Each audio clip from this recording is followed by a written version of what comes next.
What's up?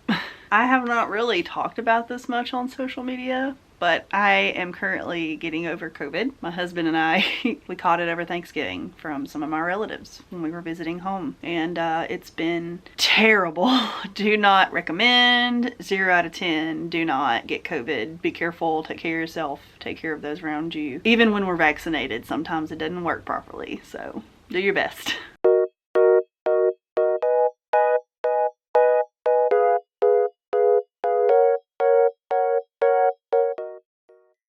Anyways, today's video is going to be one that you're just going to have to forgive me for my appearance. Disheveled, my hair is a mess, my voice is not perfect. I'm hoping I can make it through this video talking because I am starting to feel better now. We're going to take a test in like 2 days just to see if we're over it. I think we are, but we want to make sure because we do teach children and we do work with elderly people. We want to make sure that we do not pass on the sickness. So we have been quarantined since over a week ago and I'm about to go stir crazy in my home. I haven't been in the mood to do anything that I normally love to do. So finding entertainment when I did feel good enough to actually enjoy something has been really difficult, but most of this time has been suffering pain, just trying to get through the day and not die. But I digress. Y'all don't want to hear about that. I am going to tell you about all of the books and manga that I read in the month of November because I didn't read a ton, I'm not gonna lie, but I actually am impressed with the amount of pages that I got through. I'm not gonna like give you a number or anything, but considering how thick some of these books are, I'm pretty proud of myself, especially with COVID, that throwing a wrench in everything. I will first do the manga and then I'll get to the regular books because I know not everyone here wants to hear me talk about regular books that I read, but if you do, you can stick around towards the end and enjoy the rest of that video. Okay, so the first thing I read is volume 2 of Honey Lemon Soda. This is by Mayu Murata, and I did enjoy the first volume when I read it a few months ago, so I really wanted to give this second one another go, and I will be continuing it. It is definitely something that I'm really into. It's very cute, very retro, very soft. I love how soft the art style is. These covers are really cute. I'm really happy that Yen Press has decided to grace us with this series in physical format, and I hear it's pretty long, like in the 30s or something, so I can't wait to continue.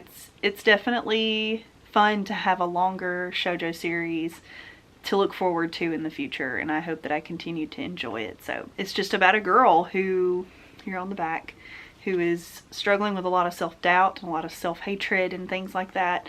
She's learning to love herself and possibly fall in love with this gentleman here on the front. So it's really cute. Lots of self-discovery. It feels very authentic to what I remember my self-doubt and life being like as a young teenager. So I feel like it's pretty good and might actually be a really good recommendation for someone who is of this age. The next volume I read is volume 4 of Interviews with Monster Girls by Peitos. I still am really enjoying the series. The art style is interesting.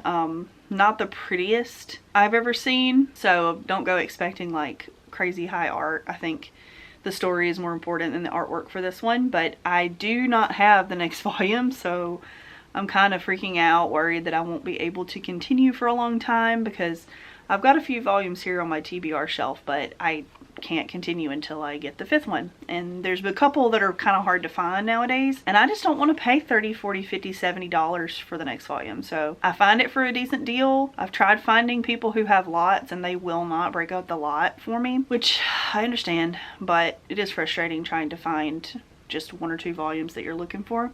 But I like the series. It's really cute. It's just about a teacher who is very interested in this demi-human kind of society they live in. Like he's a teacher, like a science teacher, biology teacher, and there's these students at the school, like regular humans, and then there's demi-humans or demis who are like supernatural creatures. Like there's a vampire, there's an ice woman, there's different kinds of people who have these different bodily functions, and he's just really interested in how their lives and their personalities and their bodies work. So while it might seem strange to have an adult man asking a child how their body works, I think it's taken from a very scientific perspective in a very comfortable format for these girls. Like they don't seem traumatized or bothered in the way that he is approaching it, so I think they did this very well. There's also like a slight romance going on in this between him and another teacher.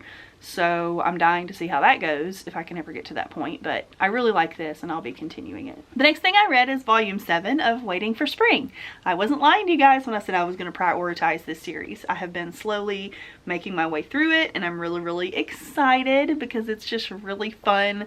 I love how sweet these characters are to each other. I love the whole basketball team. And if you're someone like me who isn't into sports manga, this one is not heavily sports focused. So I have been enjoying it and not bored to death. But that also might be because I actually liked basketball growing up and I played it a little bit, but I don't feel like that's still an issue because I'm just not a sports person, but this is still really cute. It's more romance and friendship based, but I'm enjoying it. This volume was great and I will be continuing to the next one. And the last 2 manga that I read this month are volumes 7 and 8 of Komi Can't Communicate. This series is becoming one of my favorites. I absolutely love Komi and Tadano and their friend group. They're absolutely insane.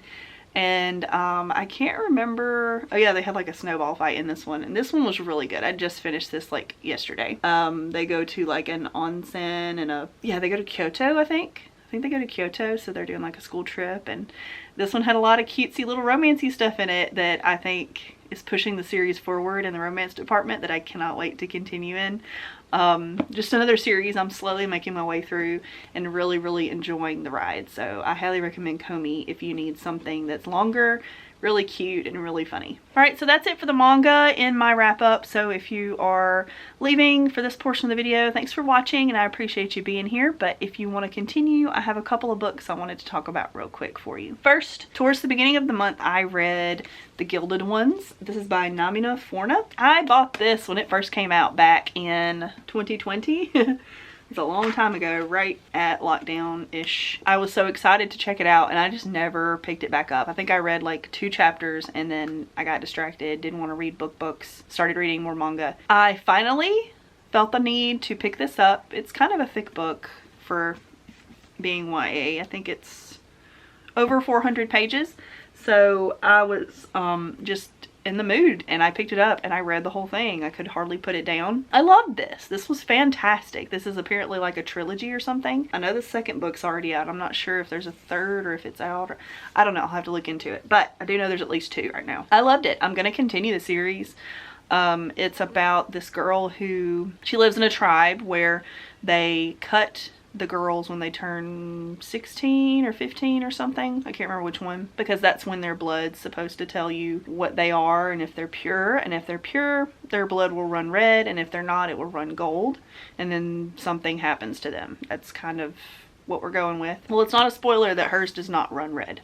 So we get to follow her and the trials and issues and hardships that she goes through because of that. On the back it says, are we girls or are we demons? Are we going to die or are we going to survive? And I think that this is a very heavy feminist story. If you want something that is powerful, is scary, is adventurous, has a lot of fighting and growth in it, but also pretty trigger heavy, I think.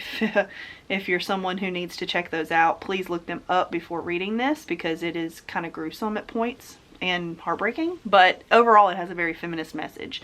And I did not know that, but I loved it. It was so good. Couldn't put it down. Definitely enjoyed this book. And the last thing I read of the month is something that we have a local bookstore in our downtown and I live pretty close to our downtown and I work in the downtown. And we're a pretty close-knit community, and so I visit the bookstore a lot. And they don't have any manga there unless I pre-order from them, which I have before. They have to order it in. But they do have a ton of books and a lot of booksellers there that are really nice. And they give out recommendations and they have bookshelves with recommendations on them. Just a very nice personalized experience if you choose that route. I spoke with one of the booksellers. They were doing a midnight release of the Iron Flame or something, the second book in that series, and I was like, what is this series? And she sold me the first book. Convinced me to buy it. They had like this sprayed edge edition with these bonus chapters and it cost way too much. I think I paid $33 for this book. I took a chance. Hardcover. Had never ever heard of this until all of a sudden I've been seeing it on TikTok and YouTube and Twitter and Twitch and all the book places. Not Twitch, Instagram. COVID brain is real, y'all. I just took a chance and read it without really reading much into what it's about. And holy crap, I enjoyed this. I was worried that it would either be too high fantasy or it would be too heavy on the romance to the point to where I either got disinterested because the high fantasy was just too much for my brain to handle, or I got like too gagged and annoyed that the romance would be so cheesy that I couldn't stand it. But this was a good in-between for me.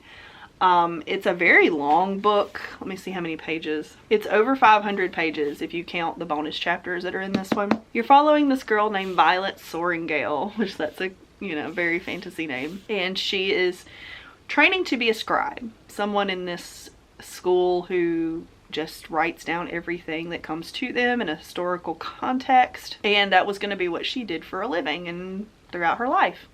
Well, her mother, who is a general in the army who fly on dragons, said, no ma'am, you're gonna be a fighter on dragons. So she has to go to the dragon fighting part of the school, which is very deadly, very dangerous, and very cutthroat. I can't think. Sorry. She enters that part of the school, almost dies. It's very hard. Lots of people dying, lots of blood and gore and scary moments and murderous intent from kids. But it's really cool to watch them go through all these trials and tests and things that they have to complete in order to get to the end where they get a dragon. And the dragons pick them. Some people don't make it through that process. It's very interesting, and I really enjoyed the dragon fantasy part of this. It wasn't crazy world building. It was more about the dragons and the relationships between the writers and the people who are in the school for this book. This is the first one. We have this guy named Zayton, and he ends up being one of the main dudes, and I liked him a lot. I imagined him very differently from a lot of the drawings I've seen online of this character, so I'm a little sad that he doesn't look anything like what I imagine. But I'm going to continue him in that format because I think it's better and cuter. He's very interesting to read about. There is some sexy times in this book that I did not see coming. It was very spicy, very, very spicy to me. I don't read a ton of romance or romance fantasy, so maybe I'm just a prude, but holy crap, this was good.